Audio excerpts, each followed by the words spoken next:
Salut YouTube, bienvenue sur Manga Club. On se retrouve à nouveau avec mes achats du mois. Cette fois, cela concerne le mois de juillet. Et le mois dernier, j'avais une bonne excuse pour avoir acheté plein de mangas. Et ce mois-ci, j'en ai pas. Et pourtant, j'en ai acheté presque autant. Donc ça va être encore une longue vidéo. Et il y a surtout énormément de nouveautés. Car vraiment, Gilbert Joseph a fait descendre les prix.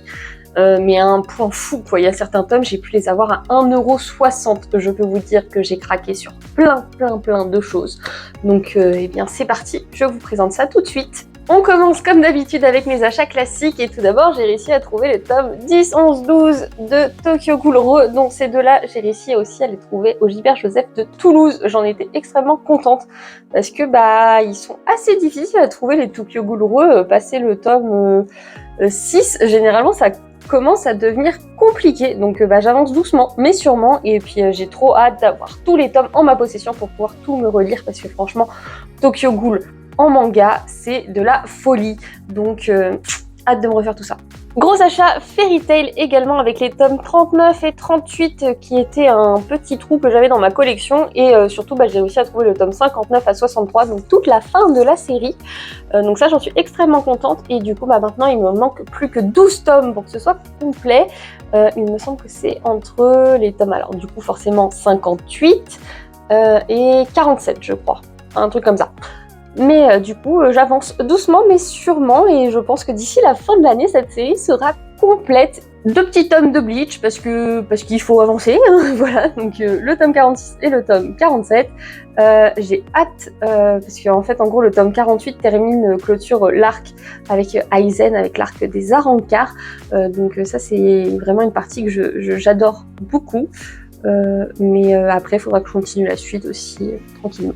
Et je crois qu'on a exaucé mes prières, car j'arrêtais pas de dire que j'allais sûrement craquer pour la suite de Black Butler en 9, tellement j'avais trop envie de savoir la suite.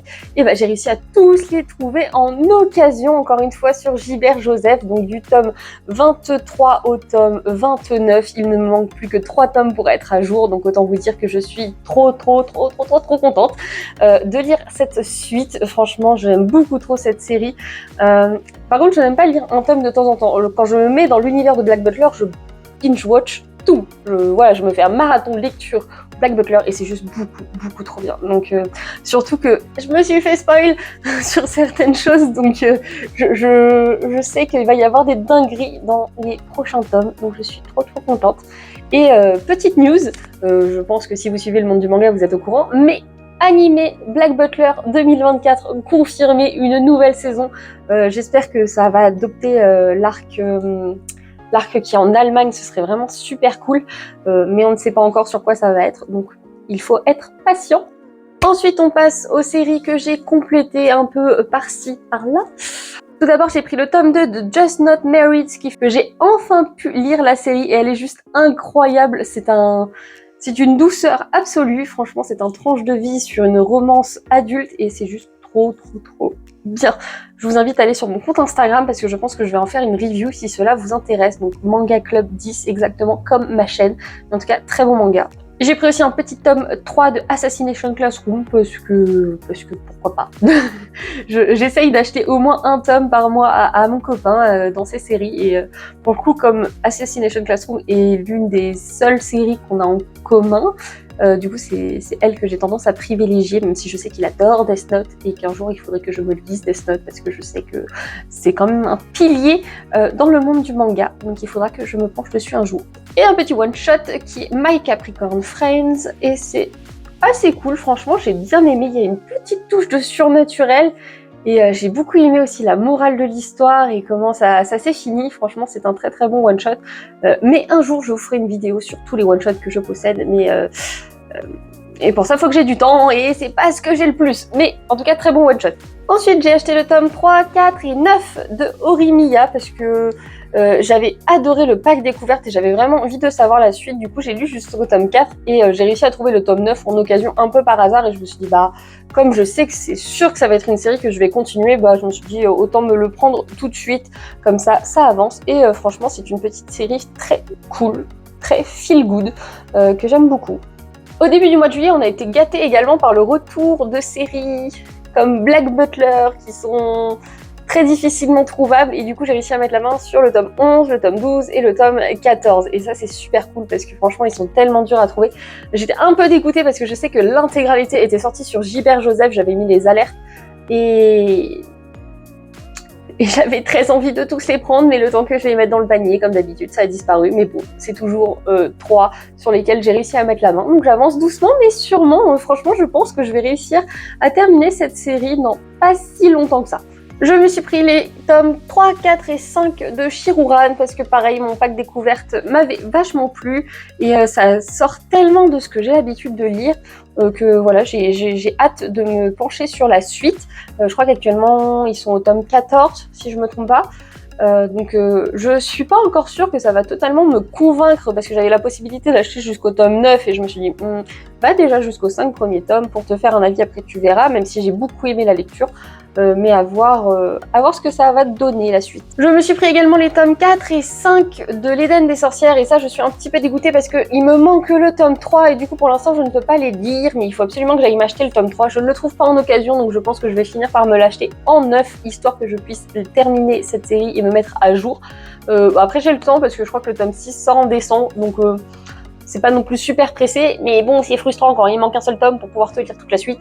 Alors au début je m'étais acheté les tomes 5 et 6 de Final Fantasy et j'ai tellement aimé ce qui se passait dedans, j'avais tellement envie de savoir la suite que j'ai craqué sur vraiment toute la suite, donc cette fois du tome 7 à 10 avec le 10e qui est sorti, qui est encore sous blister comme vous pouvez voir, il est encore dans son petit plastique qui est sorti début juillet si je me trompe pas et ah là là, faut trop que je me mette à jour sur cette série, j'aime trop, en plus c'est tellement joli, les couvertures là, les dos, ils sont incroyables. Franchement ça rend tellement bien dans ma mangatech, j'aime beaucoup trop cette série, elle est trop cool. On passe aux séries sur lesquelles je me suis mise à jour avec des sommes sorties récemment. Alors je dis ça mais bien sûr je commence un qui est sorti quand même il y a quelques mois, mais le tome 6 de Criminal Fiançailles. Mais je n'ai pas encore acheté le tome 4 et 5, donc pour l'instant je ne peux pas le lire, mais je pense vraiment que c'est prometteur et j'ai eu des très bons échos sur la suite, donc je suis très optimiste sur cette série. Par hasard à Toulouse également, j'ai réussi à me trouver The Ice Guy and the Cool Girl, qui venait tout juste de sortir, tome 6, en occasion, donc j'étais vraiment très contente. Franchement c'est une petite série pareil feel good où tu te sens trop bien, il se passe pas grand chose mais je sais pas, ça reste très cool. Par contre je ne suis pas sûre que je serais capable de mettre 9 € dans ce format là parce que ça se lit quand même très vite, c'est très fin, certes c'est un grand format mais 9 € et quelques pour ça, bof. Je pense que je préférerais attendre qu'il sorte en occasion pour m'acheter la suite. D'ailleurs, il y a le tome 7 qui sort en août, donc ça va être cool. Je me suis également mise à jour sur Joker of Destiny en achetant le tome 2 et le tome 3. Le tome 3 étant sorti en juin, il me semble. Et je suis un petit poil mitigée sur cette série. En fait, je trouve à la fois qu'il y a une belle morale, mais j'aime pas trop la manière dont certains passages sont écrits, je les trouve un peu trop dark, un peu trop cringe. En fait, je trouve que c'est très en demi-teinte. Voilà, on sent que l'auteur veut exploiter la noirceur de l'âme humaine, entre guillemets, mais qu'elle va pas non plus au bout. Et du coup, je trouve ça un petit poil frustrant. Ça reste une petite série courte, sympa, mais comme je vous ai dit, un peu frustrée de la manière dont ça a été traité. Je me suis prise le tome 2 de Amour Placebo, qui du coup est également le dernier tome. Franchement, j'ai été vachement surprise de la fin. Je ne m'attendais pas à ça, mais au final, je trouve que l'écriture est très bien faite pour le coup. Amour Placebo, du coup, c'est sur un jeune homme qui tombe fou amoureux d'une femme qui vend son corps, en gros, voilà, d'une prostituée. Et on va suivre leur relation et en général leur relation avec les autres. Et c'est une lecture assez surprenante, mais très réaliste. Et effectivement, je pense que c'est une histoire qu'on pourrait entendre de la bouche de quelqu'un. Alors peut-être pas dans notre société française, mais là-bas, ça ne m'étonne pas plus que ça, même si je m'y connais pas très bien. Mais c'est cool et ça sort de ce que j'ai l'habitude de lire, donc j'ai bien aimé. Je pense même me pencher sur d'autres titres de l'autrice. Je me suis pris le petit tome 14 de Twilight Bond Hanako-kun, mais je ne l'ai pas encore lu parce que actuellement je suis seulement au tome 7, donc j'ai pas mal de lectures en retard sur cette série, mais j'aime beaucoup trop. Et c'est trop mignon. Oh là là, j'ai vu des stands acryliques de Toilet Banana Cocoon qui étaient juste magnifiques. Et pourtant, je n'en ai pas. Je n'ai pas de stand acrylique. Mais j'en ai vu un. Il est absolument magnifique. Je le veux. Je ne le trouve pas. Je suis triste. Je me suis mise à jour sur Mashle. Et là, pour le coup, j'ai tout lu. Je me suis fait vraiment toute la série avec le tome 12 qui me manquait. Et le tome 15 qui est sorti en début de mois. Je l'ai même pris en édition collector. Et franchement, c'était assez sympa. J'ai pas encore lu le roman. Mais j'adore Mashle. Je ne comprends pas pourquoi, parce que il y a le côté One Punch Man que je n'aime pas du tout, et pourtant je trouve dans Mashle c'est trop bien. Je sais qu'il y a plein de gens qui se désintéressent de la série parce qu'ils trouvent que l'humour ne leur correspond pas. Bah moi pour le coup il me correspond vachement, je rigole vraiment tout du long, et j'adore le personnage principal. Du coup quand je me suis fait un marathon où je me suis refait Mashle du tome 1 là jusqu'au tome 15 pendant le mois de juillet, c'était vraiment trop bien, franchement je me suis grave tapé des barres. En plus c'est bientôt la fin. Il reste plus que 3 tomes, donc je sais que le dénouement est proche, et justement je trouve qu'il fallait pas plus que 18 tomes, je pense, pour cette histoire, donc j'en suis extrêmement contente. Et au cas où vous vous poseriez la question, je n'ai pas fait la Japan Expo, parce que c'est vrai que j'ai fait beaucoup d'achats, donc on pourrait croire que ça a été fait à la Japan Expo, ce n'est pas du tout le cas. J'étais à Toulouse, justement, le week-end où ça a été, j'étais trop triste, mais bon, c'est comme ça, c'est la vie, et j'espère participer à celle de l'année prochaine.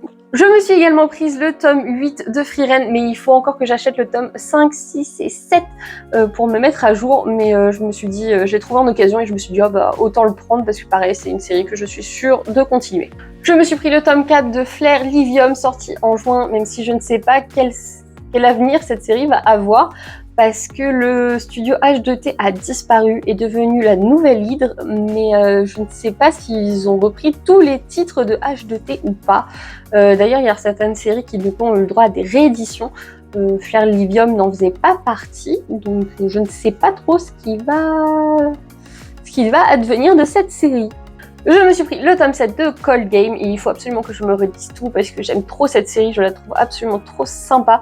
La couverture est très très jolie, mais après je me dis que j'ai quand même le temps de le lire parce que normalement, si c'est le même rythme de parution, le prochain sera dans 1 an, donc j'ai 1 an pour me refaire toute cette lecture. Mais en tout cas, c'est une très bonne série seinen, très mature, que j'aime beaucoup. Je me suis bien sûr pris le tome 11 de Tower of God, et c'est trop frustrant parce que ça fait déjà 2 tomes que je me dis, ah ça y est, il va y avoir THE moment dans la série que j'aurai en format papier. Eh bien non, toujours pas, ça sera dans le tome 12 qui n'est pas encore annoncé, donc je prends vraiment mon mal en patience, mais j'adore cette série, et vraiment le tome 12 sera un point culminant. Si vous ne connaissez pas la série, vous allez être sur le cul parce que c'est vraiment trop bien. Je me suis également mise à jour avec My Happy Marriage tome 3, et oh, c'est trop bien, c'est toujours aussi bien, franchement j'adore cette série. Le tome 3 j'ai adoré parce qu'elle s'est enfin affirmée et ça fait du bien, on a envie de l'encourager, lui dire vas-y Mio, tu peux le faire. Je regarde également l'animé qui est bien. J'ai bien aimé l'animé. J'ai un léger reproche à faire à la limite, c'est je trouve que les expressions ne sont pas assez bien retranscrites, notamment au niveau de Kaya qui a un visage très dur dans le manga, très sournois, et elle fait un peu lisse, je trouve, dans l'animé. Peut-être que ça va s'améliorer dans les prochains épisodes. Quand je vous dis ça, je vais regarder que les 2 premiers, donc voilà. Mais ça reste une série très cool. Je me suis mise également à jour sur Sakamoto Days, et j'adore ce qui se passe dans ces derniers tomes, franchement j'aime trop. Même si j'avoue je suis assez surprise et un peu déçue parce qu'on comprend que certains personnages auxquels on s'est attaché dans le précédent tome, vont peut-être devenir des ennemis, et ça c'est un peu, je sais pas. Ouais, je pense que je vais être triste si c'est le cas et qu'ils deviennent vraiment des méchants, ça va un peu me décevoir, mais bon, l'histoire reste très cool. Je me suis pris le tome 12 de Undead Unluck, qui était très bien. Je l'ai lu il y a longtemps, donc là, comme ça, je ne saurais pas trop dire. Il m'a moins marqué que le 11, qui était vraiment de la balle. Mais je trouve que dans le tome 12, ça part quand même un peu en cacahuète, même en grosse sucette. Et je sais vraiment pas comment... Je vois pas comment la situation peut s'améliorer, en fait. Là, ils sont vraiment dans une situation désespérée. Je ne vois pas de solution possible à leurs problèmes, donc j'avoue je suis un petit peu mitigée sur la direction que prend le manga. J'aimais bien ce côté un petit peu extrémiste, on va dire, dans la narration, mais là c'est genre y a pas d'issue, là, y a rien, j'arrive pas à voir où va le manga en fait. mais ma lecture reste sympa. Je me suis pris Tokyo Aliens tome 4 et franchement il était très cool, je l'ai dévoré dès que je l'ai acheté, c'était trop bien. Cette série franchement c'est une pépite, j'aime trop. J'ai trop hâte d'avoir la suite à chaque fois entre les mains, franchement tout est bien. Voilà, il n'y a rien à dire, tout est bien. Le tome 10 de Toggenanki était vachement cool pour le coup. J'avais dit que je pensais que l'arc qui venait d'être entamé du coup allait être un peu plan-plan ou quoi que ce soit. Et bah non, pas du tout, c'est un arc d'entraînement et pourtant franchement c'était grave stylé je trouve. En plus c'est cool parce qu'on en apprend plus sur certains personnages et il y a vraiment une évolution qui commence à se voir aussi au niveau de certains pouvoirs et tout, donc franchement c'était bien. Je me suis pris également le tome 11 de Shadow House, pareil, sorti début juillet, mais encore une fois, je l'ai acheté en occasion. Mais il me manque le tome 9 et le tome 10 pour pouvoir me le lire. Et vous pouvez être sûr que vous le verrez dans mes achats du mois prochain, parce que Shadow House, j'aime beaucoup trop et j'ai trop hâte de savoir la suite. Et en dernière mise à jour, je me suis pris le tome 2 de Kuro, voilà, du même auteur, du coup, de Shadow House. Et franchement, pour l'instant, j'aime bien l'histoire et j'ai vraiment hâte. C'est terminé en 3 tomes, le 3e sort en septembre. J'ai vraiment hâte de voir la fin de cette série parce que l'univers est assez curieux et ça reste cool. Mais j'avoue, je sais pas trop comment ça va se conclure, donc j'ai hâte de lire la suite. Et alors là, installez-vous confortablement, on va passer aux nouveautés et il y en a énormément. Tout d'abord, je me suis pris le tome 1 de Toho Forbidden Scrollery, si je le prononce bien, je ne suis vraiment pas sûre. Mais en gros, ça parle d'une jeune femme qui tient une librairie sur des livres un peu ésotériques, voilà, sur de la magie, ce genre de choses. Et apparemment, il y aurait aussi des histoires de yokai. C'est terminé en 7 tomes, si je me trompe pas. Mais en tout cas, je trouve que l'édition est magnifique. J'avoue, la cover m'a un peu fait craquer. Je trouve ça super joli. Il y a une autre série qui s'appelle aussi Toho, mais cette fois, c'est Lotus Eater Scrollberry, un truc comme ça, qui est sortie. Et pareil, il me fait grave envie. Et en plus, je trouve que pour le format que c'est, parce que c'est un format Big Cana, même si c'est du Mégane, c'est un format Big Cana, on va dire. Et bah franchement, je trouve que les tomes ne sont pas si chers par rapport à l'édition que c'est. Et pourtant, je trouve ça magnifique, mais je l'ai pas encore lu. Mais il m'intrigue vachement. Je me suis pris le tome 1 de The Reign of the Seven Spellblade.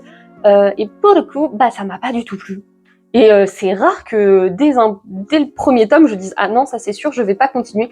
Je trouve que chaque chapitre, c'était cliché sur cliché, c'était vachement rushé, comme s'ils voulaient nous balancer dans un univers sans qu'ils nous expliquent rien, et c'est juste « démerdez-vous » et même il y a des scènes bizarres qui se passent, et t'es là, tu dis « mais ça sort d'où ?» Il n'y a pas d'explication, et je sais que généralement c'est développé après, mais je sais pas trouvé ma lecture de ce tome agréable, donc je pense même que je vais le vendre, parce que vraiment ça m'a pas du tout donné envie.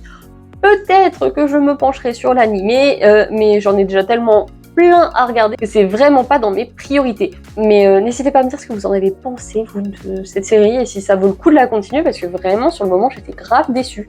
Je me suis pris le tome 1 de Crazy Food Truck, et bah, ça porte bien son nom, hein, Crazy Food Truck. Ça a un peu ni queue ni tête, mais c'est assez cool. Le style de dessin change, je trouve, par rapport à ce qu'on peut voir d'habitude. Donc là, par exemple, avec un énorme calamar, voilà. Donc on suit un peu dans un monde post-apocalyptique, on suit ce monsieur qui tient un food truck, qui va découvrir cette jeune femme qui va s'empiffrer de toute la bouffe qu'il a dans son camion. Il va décider de l'aider parce qu'elle est poursuivie par la police, on va dire, voilà, elle est recherchée et lui il va décider de la défendre et en fait lui c'est pas qu'un simple papy qui fait de la bouffe, il est également il sait se défendre, il est très fort, etc. Donc on sait pas trop son passé, on ne sait pas non plus son passé à elle. Donc c'est terminé en seulement 3 tomes. Et je me dis pourquoi pas. Je ne suis pas sûre qu'à long terme elle restera dans ma mangatech très longtemps, mais j'ai quand même envie de lire la suite. Et puis en vrai, c'est assez original, donc pourquoi pas. J'ai été obligée de me prendre Kami-sama School, vu que c'était des auteurs des Carnets de l'apothicaire, et Dieu sait que j'adore cette série. Le premier tome est plutôt pas mal, franchement il est prometteur, je pense qu'il sera assez cool. Donc là on va suivre une jeune fille qui vit dans un monde, qui vit dans le monde des humains, mais où il y a également des divinités, etc. Et elle est un peu entre guillemets apprentie divinité, mais elle sait qu'elle n'a aucun pouvoir et que du coup elle pourrait jamais avoir le terme de divinité. Mais un jour elle va sauver un petit garçon et on va découvrir qu'apparemment elle aurait des pouvoirs, mais on ne sait pas exactement lesquels. Du coup elle va être inscrite à l'école des Kami et elle va suivre une formation là-bas. Donc c'est assez cool, je trouve, le mélange école et le fait qu'ils forment des divinités, etc., qui travaillent leur pouvoir.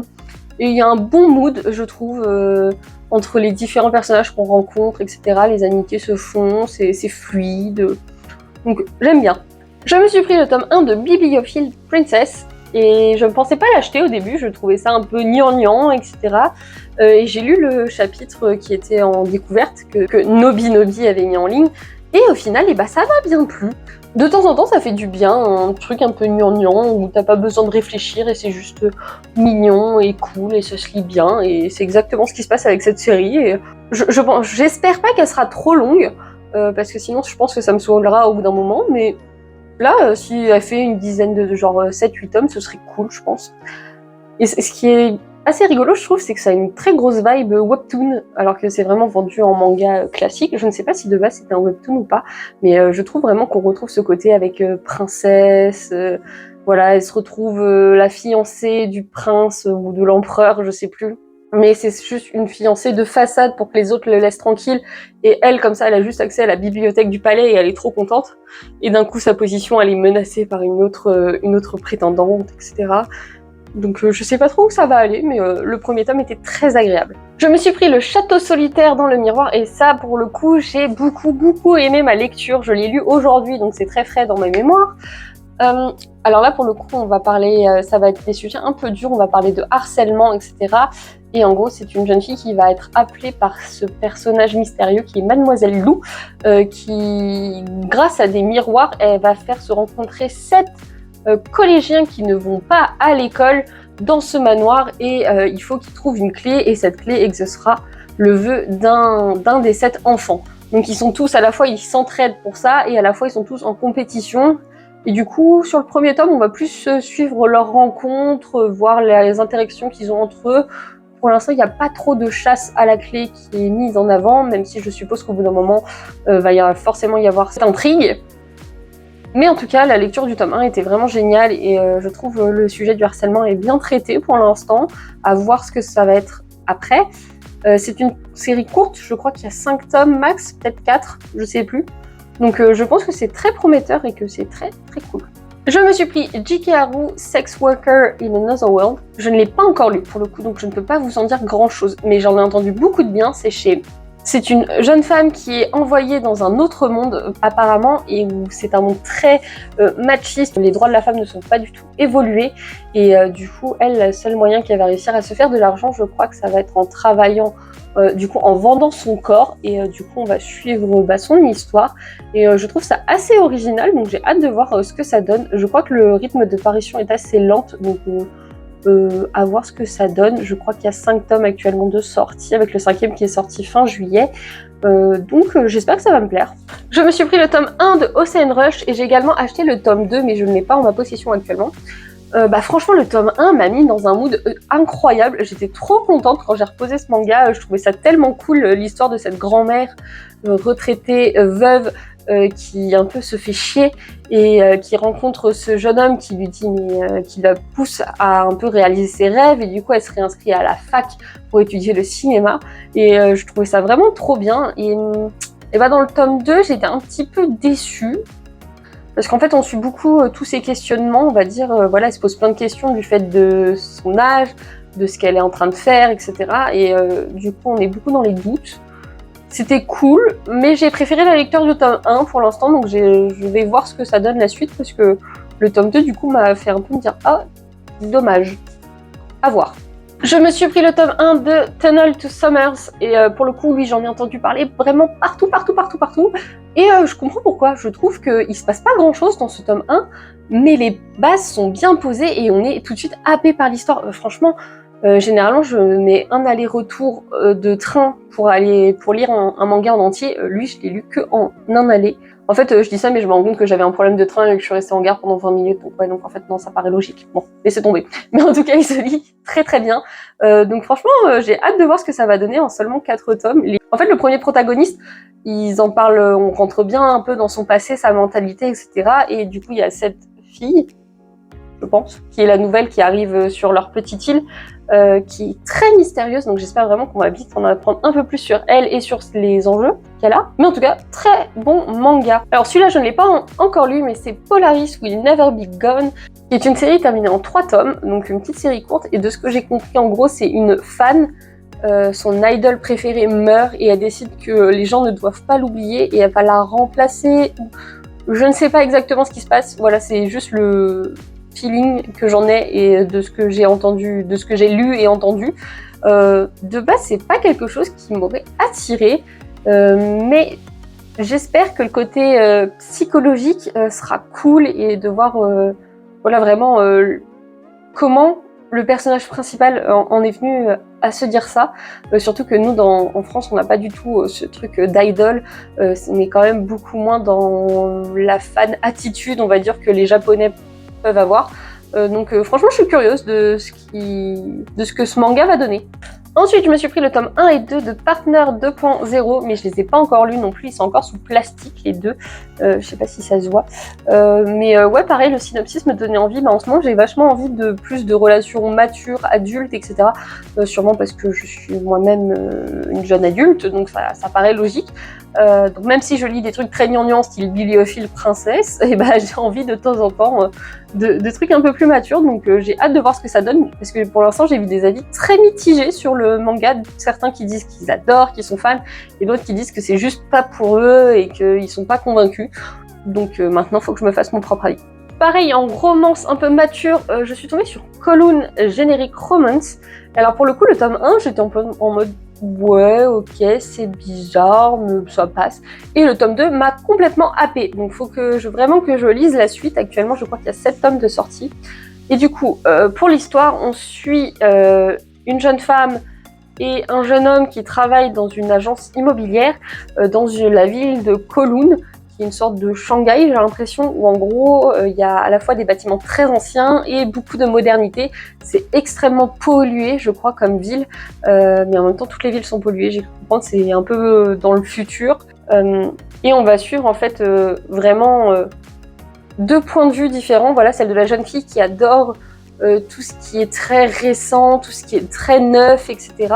Et son collègue qui, lui, il est en mode non, moi je préfère l'ancien, ça a plus de valeur, il y a des sentiments, etc. Donc c'est assez cool. Et dans le deuxième, tu pars complètement sur un autre truc. Enfin, pas complètement sur un autre truc, mais en gros, eux, ils sont en train un peu de se séduire, mais lui, on comprend qu'il a eu une relation passée qui l'a un peu traumatisé. Et en gros, dans le tome 2, tu comprends que la relation qui l'a traumatisée, c'est elle, mais elle a aucun souvenir d'être sortie avec lui.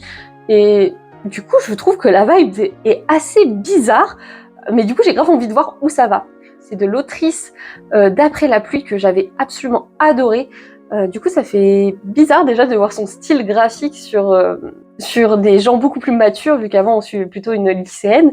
Et je sais pas, ça m'intrigue. Franchement, j'ai hâte de voir la suite. Je me suis pris les tomes 1 et 2 de Grenolier parce qu'ils étaient vraiment pas chers. Je crois que pour le coup, je les ai payés 2 € pièce. Donc, une super affaire. Mais pour le coup, je les ai pas encore lus. Je ne sais pas exactement de quoi ça parle. Et je me demande même si la série n'est pas abandonnée. Je vois qu'il y a écrit qu'il y aura un tome 3 qui sortirait en 2023. Mais comme il n'y a pas encore de date officielle, ça m'a l'air mal barré. Mais en tout cas, pour l'instant, je n'ai pas lu, mais du coup, je ne peux pas trop savoir. Mais c'est le synopsis et aussi les covers, je les ai trouvés absolument magnifiques. Surtout la deuxième, là, comme ça. Je trouvais l'univers assez intriguant. Donc, à lire. Eh bien, on est à peu près à la moitié des nouveautés, donc accrochez-vous pour la suite. Une série que du coup j'ai terminée, Mighty Mothers, les 3 premiers tomes. J'ai acheté les 2 premiers en occasion et le tome 3 est sorti en neuf début du mois de juillet, donc j'ai tout de suite acheté. Et c'est très cool. Franchement, Mighty Mothers, je m'attendais pas à ça, mais c'est une claque, hein, franchement, au niveau visuel déjà, parce que c'est absolument magnifique. Mais voilà, il y a de très très jolies planches comme celle-ci, voilà, avec les combats qui sont très bien retranscrits. Du coup, l'histoire, on va suivre des mères célibataires ou veuves qui élèvent leurs enfants seuls et qui font des petits boulots de classique le jour et qui la nuit se transforment en meuf super badass qui nique tout. C'est absolument incroyable. Donc elles ont des missions confiées par la directrice du jardin pour enfants, en gros, où elles mettent leur progéniture. Et c'est absolument incroyable ce qui s'y passe. En fait, on découvre que c'est un monde un peu yakuza. Par contre, c'est extrêmement violent. Surtout dans le tome 3. Dans le tome 3, il y a des scènes qui m'ont retourné l'estomac. J'étais en mode, oh mon dieu, c'est absolument horrible ce qu'elle subit. La fille, Voilà, donc soyez prévenus, il ne faut surtout pas mettre ça dans les mains de tout le monde, mais la lecture était géniale, j'ai trop aimé, la fin est incroyable, franchement, moi j'ai trop kiffé la fin du tome 3, j'ai trouvé ça, je sais pas, il y a une vibe dans ce manga qui est géniale, donc si vous aimez les mangas d'action, etc., un peu espion, un peu dark et violent, et ben, je pense que ça vous plaira parce que c'est très très bien écrit et c'est super beau. Dans un registre tout à fait différent, je me suis pris la série First Job New Life terminée en 4 tomes, donc j'ai tout acheté en intégralité sur Bazar du Manga. Et pareil, c'est une série qui m'a beaucoup plu. En fait, comme j'avais adoré Just Not Married, j'avais envie de rester dans du Big Kana Life pour voir ce que ça donnait. Et bah j'ai trop kiffé. Le premier tome, au début, j'étais pas très emballée. On suit l'histoire de Tama qui se retrouve embauchée dans une agence qui fait en gros des flyers ou tout ce qui est publicité pour des gachapon, pour les petites machines là. Enfin, c'est pas comme des casinos, mais il y a des machines entre guillemets, des machines à sous. Et elle de base, elle connaît pas du tout ce milieu et elle va se retrouver là-dedans. Et en gros, bah, c'est son premier travail. On va également suivre un peu ses premières relations avec ses collègues, avec ses amis, avec sa famille, aussi ses premiers amours. Et franchement, j'ai trouvé ça, c'était une bouffée d'air frais. Genre, j'ai trouvé ça trop bien et j'aime beaucoup comment l'histoire se développe sur ces 4 tomes. Je sais qu'il y a d'autres séries de la même auteure, style New Love, New Life, un truc comme ça. Et bah j'ai trop hâte de me pencher dessus parce que vraiment j'ai adoré cette série. Si vous aimez le tranche de vie, en plus ce qui est bien, bah, c'est quand du coup on suit une jeune fille adulte, et bah c'est trop bien. Et j'aime bien justement qu'il y ait ce côté, c'est une adulte, mais elle est dans ses premiers pas et on ne devient pas une adulte si facilement que ça, et du coup j'ai trop aimé. Gros craquage pour A Sign of Affection. De base, j'avais acheté que les 2 premiers tomes et j'ai tellement aimé que je suis tout de suite allée acheter le tome 3, le tome 4 et j'ai également réussi à trouver le tome 7 qui est sorti pareil au mois de juillet en occasion. Donc je me suis dit allez, je laisse pas passer cette occasion et je la prends. Et c'est une série toute mignonne, pareil, quand je disais qu'il y avait parfois ça faisait du bien de lire des trucs un peu gnangnan, et bah c'est le cas, mais je sais pas, je trouve qu'il y a une vibe dans ce manga qui fait trop du bien. Alors pour la petite histoire, on suit en gros l'histoire de cette jeune fille qui est sourde, et elle va rencontrer ce jeune homme qui est dans la même université qu'elle, mais lui il est trilingue, voilà, il voyage énormément, il parle plein de langues, et lui ça va l'intriguer de rencontrer quelqu'un qui est sourd, parce que c'est une autre langue, c'est quelque chose qu'il ne connaît pas, du coup il est très curieux. Et elle est très curieuse de voir une personne qui voyage énormément alors qu'elle considère qu'elle peut pas le faire à cause de son handicap et qu'elle a toujours été un peu réservée, enfermée sur elle-même. Et de voir quelqu'un de si dynamique et de si ouvert, et bah pareil, ça l'intrigue. Et du coup, on va suivre la relation entre les deux. Et pour l'instant, c'est très chou, c'est très mignon. On a vraiment envie qu'il y ait un truc romantique qui se développe entre les deux. Donc à voir ce que ça va donner. Pour l'instant, je n'ai lu que les 2 premiers tomes du coup, mais pour l'instant, c'est du très bon. Et il faut vraiment que je lise la suite. Je me suis pris les 3 premiers tomes de Lost Children. Donc là, pour le coup, je trouve le synopsis super intéressant. En gros, je crois que c'est dans un monde un peu déchiré par la guerre. Il y a 2 enfants qui deviennent amis. Et il y en a un qui va être envoyé au front, voilà, qui va vivre les horreurs de plein fouet, et l'autre qui va vivre plus dans un truc un peu religieux, dans un village, qui va lui aussi voir la cruauté des hommes, mais de manière différente, avec notamment des prises de pouvoir, etc. Donc je n'ai pas encore lu, mais je trouve que ça donne trop envie, le synopsis, de voir un peu cette dualité entre ce que les 2 personnages qui sont amis, qui vivent différemment et qui continuent à penser l'un à l'autre et à leur amitié, et je trouve ça très joli. Donc à voir comment c'est développé. C'est une série qui est terminée en seulement 10 tomes, donc à voir si les 3 premiers tomes me plaisent. Je pense que je vais vite m'acheter la suite. Je me suis acheté les 3 premiers tomes de Earth Gear, qui est du même auteur que Black Torch. Je sais que Black Torch, il y a plein de gens qui le trouvent assez moyen, mais moi je m'étais vachement prise à l'histoire, et comme c'est du même auteur, et que vraiment pour le coup je les ai trouvés sur Gilbert Joseph pareil à 1,60€, 2€. Ouais, je crois que j'ai payé 1,60€, 2,30€ et 3,50€ pour le 3e, donc j'ai payé en gros une série 7€, c'est absolument génial. Même s'il n'y a pas de tome qui est sorti depuis longtemps, mais je crois que l'auteur a des problèmes de santé. Mais en tout cas, voilà, j'ai pris cette nouvelle série pour voir ce que ça donne et voir si j'aime autant que Black Torch ou pas. Je me suis pris les 3 premiers tomes, et alors là, accrochez-vous parce que le titre est à coucher dehors. To the Abandoned Sacred Beast, si je prononce bien.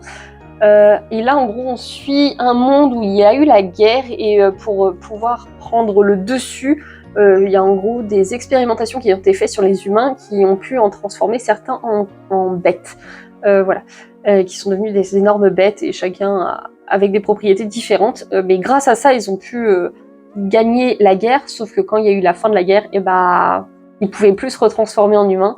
Ils étaient condamnés à être ces bêtes, à ne pas forcément pouvoir s'exprimer, etc. Et revenir dans leur quotidien, alors que pour certains, ils étaient des sortes d'énormes monstres qui ne pouvaient même plus aller dans des maisons ni rien, plus communiquer avec leurs proches, etc. Et en fait, en gros, ils vont être rejetés après la guerre, si je me trompe pas. Et elle, on va suivre, son père était une bête, elle l'a toujours soutenu, etc. Mais un jour, il va être tué par quelqu'un et elle va décider de se venger et de tuer la personne qui a assassiné son père. Sauf qu'il y a des choses qui vont se passer qui fait qu'elle va suivre la personne qui a assassiné son père à ses côtés pour tuer d'autres bêtes. Et elle est contre ça. Mais lui, il essaye de lui expliquer son point de vue. Elle arrive à comprendre en partie, mais elle essaye aussi de lui faire changer d'avis pour qu'il soit de son côté, comme elle, à vouloir protéger les bêtes. Et du coup, j'ai vachement aimé, franchement. Les 3 premiers tomes sont absolument excellents. Je crois que c'est une série terminée en 15 tomes. Le 15e n'est pas encore sorti, mais ça devrait pas tarder. Mais je sais pas, j'ai trop accroché. Les dessins sont magnifiques également. Ouais, moi je trouve que c'est extrêmement joli, la manière dont c'est dessiné. Je pense même peut-être un jour me pencher sur d'autres œuvres de l'auteur. Ah, c'est comme j'adore ce passage, franchement, on voit là, il a encore tué une bête et... Ah, c'est quand même assez dur, c'est quand même assez dur ce qui se passe dans ce manga, donc peut-être pas pareil à mettre entre les mains de tout le monde, mais moi pour l'instant je suis très très emballée par ce qui s'y passe et j'ai vraiment hâte d'avoir la suite. J'ai une amie qui m'a dit, si tu as aimé Erased, il faut absolument que tu lises Le bateau de Thésée. Et honnêtement, le style graphique ne me donnait pas du tout envie, ces couvertures toutes pâles, etc. avec un policier, ouais, ok, de quoi tu me parles, bon. Et mon ami a tellement insisté que j'ai fini par m'acheter les 2 premiers tomes au début, et là j'ai réussi à mettre la main sur le tome 3 également dans le même mois, en occasion de cette série, et je l'ai dévoré, ok. Les 3 premiers tomes, je les ai dévorés, c'est absolument incroyable, cette histoire est tellement bien écrite. On suit en gros un jeune homme qui n'a jamais connu son père, car son père a commis un massacre dans une école primaire, voilà, il aurait empoisonné une vingtaine d'élèves, je crois également avec des professeurs, etc. Et au moment où on suit l'histoire, il va bientôt passer sur la chaise électrique, en gros, enfin, en tout cas il va mourir à cause de sa condamnation. Et lui, il a jamais été sur les lieux, il a toujours renié son père, etc. parce qu'il était enfant, il était bébé, je crois, quand c'est arrivé. Et lui-même va devenir père, du coup il décide, en gros, de faire une sorte de pèlerinage dans le village où il vivait avant et où la tuerie a eu lieu, histoire un peu d'expier ses fautes, enfin d'expier les fautes de son père, ou je sais pas trop quoi, mais en gros, il va sur place, et là, il y a un brouillard épais qui apparaît, et il fait un bond dans le temps de 28 ans, et il retourne quelques mois avant la tuerie. Et lui, il est persuadé que c'est son père qui a tué tout le monde, et du coup, forcément, il va rencontrer son père, il va rencontrer d'autres personnages. Et là, il y a des doutes qui vont commencer à arriver. Il va dire, mais est-ce que c'est vraiment mon père qui a fait ce massacre? On n'est pas sûr. Et lui, bien sûr, son objectif, c'est d'éviter que cet événement se passe. Et franchement, je sais pas, j'ai été happée de fou par ma lecture. C'est une série terminée en 10 tomes, c'est absolument incroyable. J'ai vraiment trop hâte de mettre la main sur la suite. Mon ami d'ailleurs a toute la série en intégralité, je pense que je vais lui emprunter parce que j'ai trop aimé. Franchement, c'est un thriller absolument incroyable pour l'instant. J'espère que la fin sera à la hauteur de ces 3 premiers tomes parce que vraiment j'ai beaucoup trop aimé ce qui se passait dedans. Je me suis pris les 3 premiers tomes de Nos cœurs évanescents et là pour le coup c'est pareil, je l'ai acheté juste parce que c'est le même auteur que Iraes, La fin du voyage. C'est une série actuellement que j'adore et du coup j'ai trop eu envie de me pencher sur une autre œuvre de l'auteur. Le synopsis me faisait pas particulièrement envie, notamment parce que ça va parler de musique et moi je trouve que de la musique en manga je comprends pas trop le principe, mais je me suis dit, sois ouverte d'esprit, vois ce que ça donne. Et de ce que j'ai compris, c'est un jeune garçon, un jeune lycéen, qui va se découvrir une passion pour le chant. Le problème, c'est qu'il a une voix assez aiguë, qui est du coup parfait pour genre soprano ou je ne sais plus quoi, là il y a des noms. Sauf que sa voix, il commence à muer vu qu'il est en train de grandir. Et du coup, on va suivre un peu le bouleversement que ça va faire en lui. Et c'est une petite série terminée en 8 tomes, normalement, il me semble. Et c'est plutôt des gros pavés, je trouve que les couvertures sont très jolies, mais pour l'instant je ne l'ai pas encore lu, donc je peux pas vous en dire plus. Je me suis pris une toute petite série sur laquelle qui me faisait vachement envie parce que je trouve que les couvertures sont super mignonnes. Je trouve que ça donne vachement envie, qui est du coup The Chilling Dead, qui est une série terminée en 3 tomes. Donc voilà, donc j'ai l'intégrale. Maintenant, il faut que je la lise. Apparemment, c'est dans le monde des morts où on va suivre une petite bande de gens. Je crois qu'il y a un vampire, il y a un esprit et un squelette. Et on va suivre cette équipe qui apparemment tient une agence de détectives et on va suivre leurs petites aventures. Je sais pas, je trouvais ça absolument trop mignon et donc j'ai hâte de lire et de voir ce que ça donne. Et dernière série que je vous présente de cette vidéo, et Dieu sait qu'elle est longue, L'île de Osuki. Et du coup, pour les connaisseurs, c'est du même auteur que Erased et Icos, que j'adore. Ce sont 2 séries que j'aime énormément. Pour le coup, c'est une série beaucoup plus vieille que celle que je viens de vous citer. Mais du coup, c'est terminé en 4 tomes, donc j'ai acheté les 4 tomes. Pareil, ils étaient vraiment à un prix imbattable sur Gilbert Joseph. Et j'ai vraiment trop hâte de me pencher sur cette série, sachant à quel point j'ai aimé les 2 autres œuvres de l'auteur.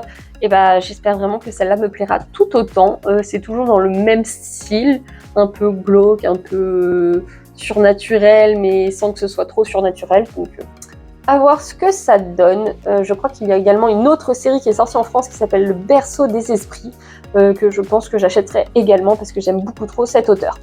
Et bien ça y est, cette vidéo est enfin terminée. Je peux vous dire que j'ai très soif, j'ai beaucoup trop parlé encore une fois, mais j'ai beaucoup acheté, comme vous pouvez le voir.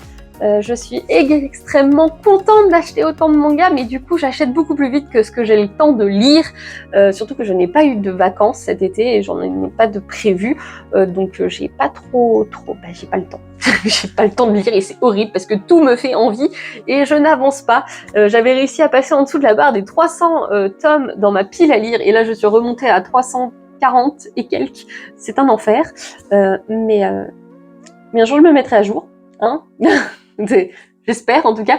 Du coup, le mois prochain, je me suis lancé un petit défi qui est... alors, je ne suis pas encore sûre sur les termes, c'est soit je n'achète pas plus de 30 mangas, soit je n'achète pas plus de 150 € de manga. Parce que là, je ne sais pas combien j'ai dépensé, mais je sais que j'ai dépensé beaucoup. Déjà, j'avais beaucoup dépensé le mois dernier également, hein. Donc voilà, donc petit défi pour le mois d'août. Donc normalement la vidéo du mois prochain sera beaucoup plus courte, en tout cas souhaitez-le moi, j'espère réussir ce pari. Si c'est le cas, normalement mon copain est censé m'acheter un webtoon. Voilà, hein, il essaie de motiver comme il peut. En tout cas, j'espère que la vidéo vous a plu, n'hésitez pas à échanger avec moi sur certains titres que j'ai présentés et ce que vous pensez. J'en serai extrêmement heureuse. On se retrouve vite pour une prochaine vidéo. Tchuss!